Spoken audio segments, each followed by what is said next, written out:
Welcome to this video on Writing Standard 3.5. We will discuss how to provide a conclusion that follows the events of the narrative. We will be covering the core standards in writing.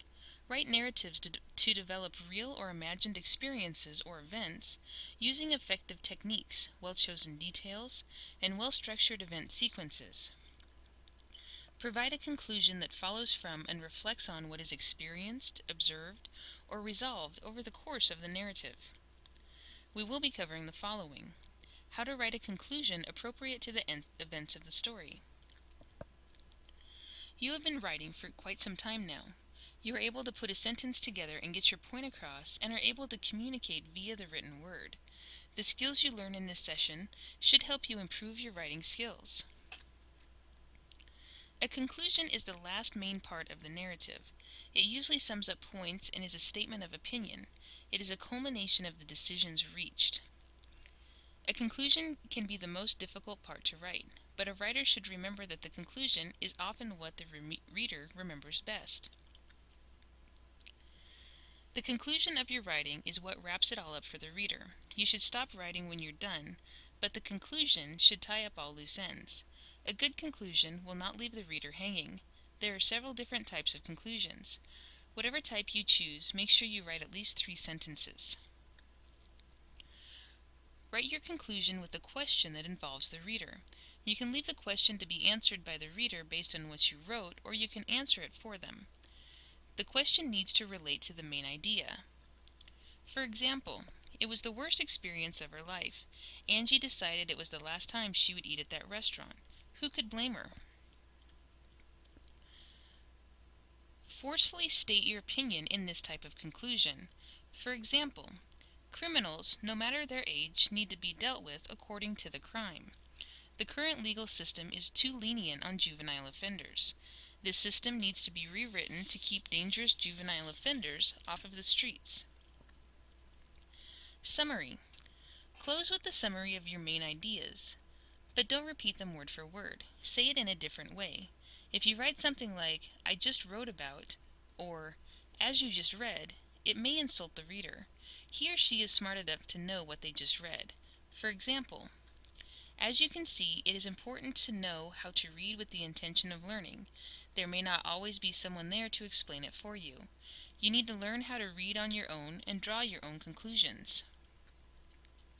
Personal comment. In this type, close with a personal comment or response to what you've written. This is not the same as writing an opinion. This is more of a personal conclusion that you have reached because of the experience you wrote about. For example, going to a haunted house with a chicken is something that I will never do again. I should have listened to Agnes when she said she didn't want to go. Next time, I will know better. Mystery. Close with a statement that gives the indication that some things will never be resolved. Do this in an artful way that lets your reader know that you did not simply forget to end your story or paper. For example, we watched as she walked to the end of the road. She turned to wave only once, and then she was a speck in the distance. She disappeared into the twilight. That was the last time any of us ever saw her. The beginning of a new story. You can write a conclusion with a hint of things to come, or the beginning of a new story. For example, Janet was more tired than she'd ever been. It had been the longest week of her life. She leaned back in her chair and closed her eyes, wondering about the many adventures that lie ahead. A well-known quotation, or a quotation from a famous person. In this type, conclude with a quotation from a famous person, or a quotation that is well known. Be sure to use quotation marks properly and give credit to the person who said it, if that is known. Choose a quotation that is directly related to your topic.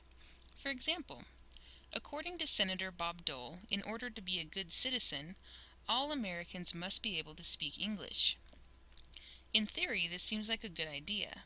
However, what will become of the citizens who never learn to speak English?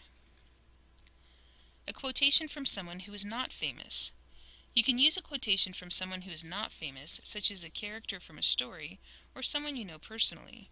You must still put it in quotation marks and give credit to the person who said it if you use a direct quote, word for word. For example, "You're going to regret this," Agnes said as I pulled her into the haunted house. Her words now haunt me. I now know she was not kidding. Open conclusion.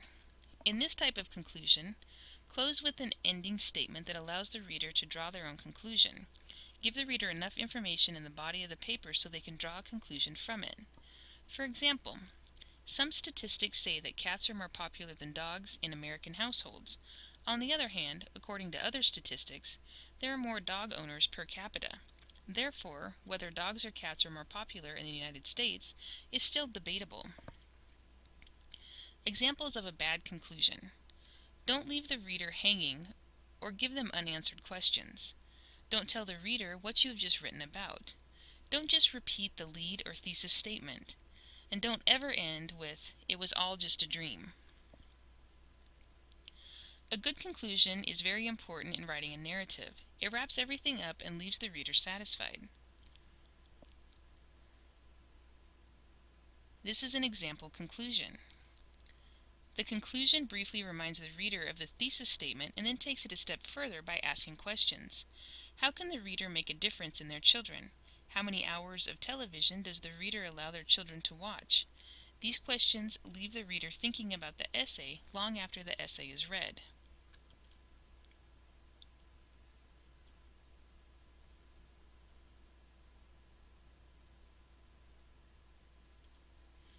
Let's do an activity to further enhance your skills.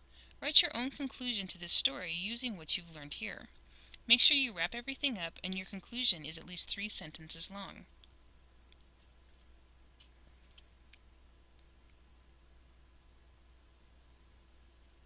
Can you use more than one type of conclusion? It's better to stick to one until you get some experience. Once you practice using what you learned here, you will get better at writing effective conclusions. Where can I use this information? You can use these tips to writing conclusions for essays, stories, or any writing that you are doing. How can I get better at writing conclusions? The best way to get better at something is to practice. The more you write, the more you'll get the feel of how to do it correctly. As a student, you're expected to be able to write a fluid conclusion that wraps up your writing. You should be able to bring your story or narrative together and not leave any loose ends. We've come to the end of our session. We have discussed how to write a conclusion appropriate to the events of the story. By the end of this session, you should know or be able to do the following. Write a conclusion appropriate to the events of the story. This information should help improve your writing skills. Good luck in your writing.